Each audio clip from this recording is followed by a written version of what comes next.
भाजपा ने press conference आयोजित कर आमजन से मांगा समर्थन। बुधवार को भारतीय जनता पार्टी अजमेर देहात जिला अध्यक्ष देवीशंकर भूतड़ा ने नसीराबाद भाजपा कार्यालय पर एक प्रेस वार्ता आयोजित कर आम जनता से भाजपा के समर्थन में मतदान करने की अपील की तथा गत 10 वर्षों के मोदी सरकार के किए गए कार्यों को विस्तार से बताया।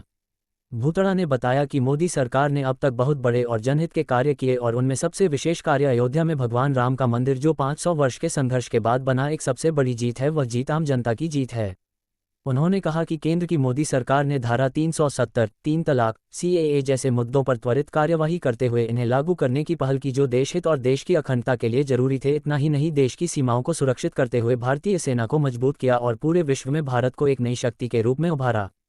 उन्होंने आम जनता से अपील की है कि वह आवश्यक रूप से मतदान करें और भारतीय जनता पार्टी के पक्ष में मतदान कर देश को मजबूती प्रदान करें। आप सभी का इस पत्रकार वार्ता में स्वागत है। लोकतंत्र का उत्सव चल रहा है, उसके दूसरे चरण के प्रचार प्रसार का आज अंतिम दिन है। इस दौरान मतदाताओं का, आप सब मीडिया बंधुओं का भी जो सहयोग मिला है उसके लिए मैं आपका आभार व्यक्त करता हूँ। आपके माध्यम से मतदाताओं से विनम्र आग्रह करता हूँ कि 26 तारीख को अपने मत का अवश्य उपयोग करें और मतदान करें। और मेरा आग्रह है कि भारतीय जनता पार्टी के पक्ष में मतदान करें। पिछले 10 साल से देश के यशस्वी प्रधानमंत्री नरेंद्र मोदी जी के नेतृत्व में देश के विकास के नए आयाम स्थापित हुए हैं। इस दौरान देश पूरे विश्व के अंदर अपनी एक काम के माध्यम से अमिट छाप छोड़ी है। आज देश विकसित भारत की ओर और आत्मनिर्भर भारत की ओर और स्वावलंबी भारत की ओर आगे बढ़ रहा है।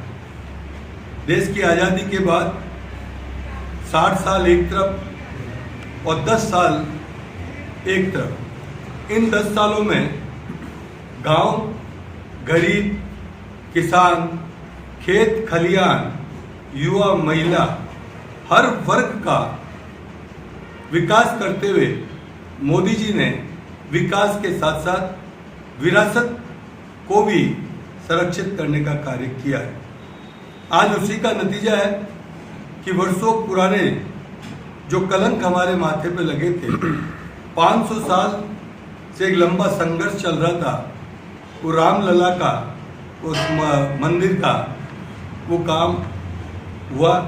उसके साथ साथ धारा 370 जिसमें हमारे संस्थापक, हमारे पार्टी के अध्यक्ष डॉक्टर श्यामा प्रसाद मुखर्जी ने बलिदान दिया, उसको भी हटाया। 3 तलाक का जो महिलाओं के अंदर एक गुस्सा था, एक कलंक था, उसको भी हटाने का काम किया। CA जैसा संविधान का वो भी लाने का काम किया। और मैं ये कह सकता हूँ कि देश की सीमाओं को भी सुरक्षित रखते हुए आज विश्व के अंदर भारत की आवाज़ को सुनने लगा है। जो कभी गरीबी के नाम पर वोट मांगे जाते थे, लेकिन गरीबी हटी नहीं। लेकिन इन 10 सालों में 25 करोड़ गरीबी के आंकड़े कम हुए हैं, 25 करोड़ गरीबी से ऊपर आए। पहली बार माताओं बहनों को गैस की लाइन में नहीं लगना पड़ रहा है। हर घर गैस पहुंचा है, हर घर जल पहुंचा है, हर घर आपके लोगों को, 80 करोड़ लोगों को सुबह अनाज मुफ्त मिल रहा है। और इसके साथ साथ बिजली, पानी, सड़क और चिकित्सा के साथ साथ शिक्षा के क्षेत्र में भी अद्भुत काम हुआ है। इन सारे विषयों को साथ साथ माननीय हमारे राजस्थान की सरकार भजनलाल जी की ने अपने 100 दिन के एजेंडे के अंदर 45% काम पूरा कर बता दिया कि काम कैसे किया जा सकता है।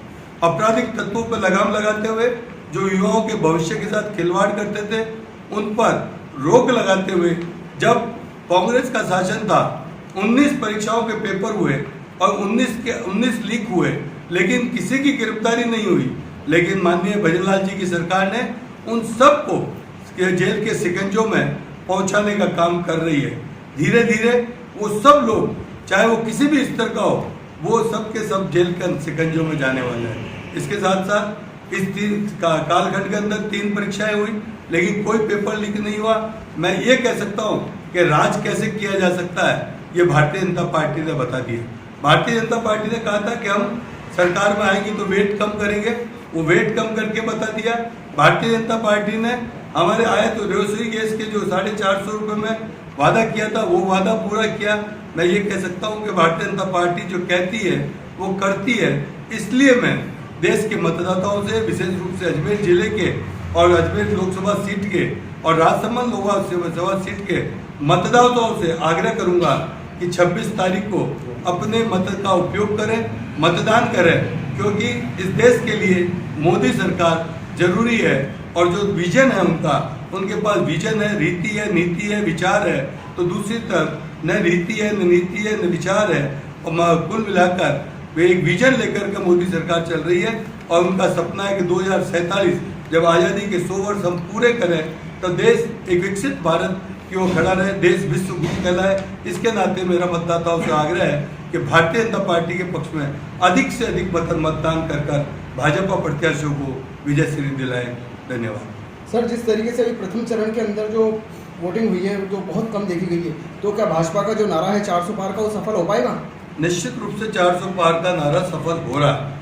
भारतीय जनता पार्टी का नारा नहीं, मैं कह सकता हूँ कि 2014 के बाद और जो एक परिवर्तन जनता में आया है और 2014 से लेकर 2024 का कालखंड है, इस कालखंड में आप देखेंगे कि आम जनता के मुंह से ये आवाज़ निकल रही है, फिर एक बार मोदी सरकार, अब की बार 400 पार, ये जनता के बीच से आवाज़ आ रही है। जैसे ही चुनाव की घोषणा हुई और चुनाव की घोषणा के बाद जनता ये कहने लगी कि आएगी तो मोदी सरकार। इसका कारण है मोदी जी के काम को और विकास को और जो विरासत को सुरक्षित रखने का काम किया। इसलिए जनता बोल रही है। जहाँ तक मतदान कम होने का प्रश्न है, वो निश्चित रूप से सामने कोई प्रतिद्वंदी नजर ही नहीं आ रहा। इसलिए जनता कह रही है कि ये तो सरकार, मोदी सरकार तो आएगी, अब वोट दे, वहाँ कई महीने ऐसे वोट नहीं भी देने जाएंगे तो मोदी सरकार आएगी और हमको लाना भी मोदी सरकार। लेकिन फिर भी आपने मुझे बहुत अच्छा क्वेश्चन पूछा है। मैं मतदाताओं से आग्रह करना चाहूँगा कि यदि मोदी सरकार को आप चाहते तो निश्चित रूप से आपको अधिक से अधिक मतदान करना चाहिए। जैसे उन्होंने एक विजन लेकर अधिक से अधिक काम किए हैं, एक ऐतिहासिक काम किए हैं, आप भी अधिक से अधिक मतदान कर एक इतिहास रचे।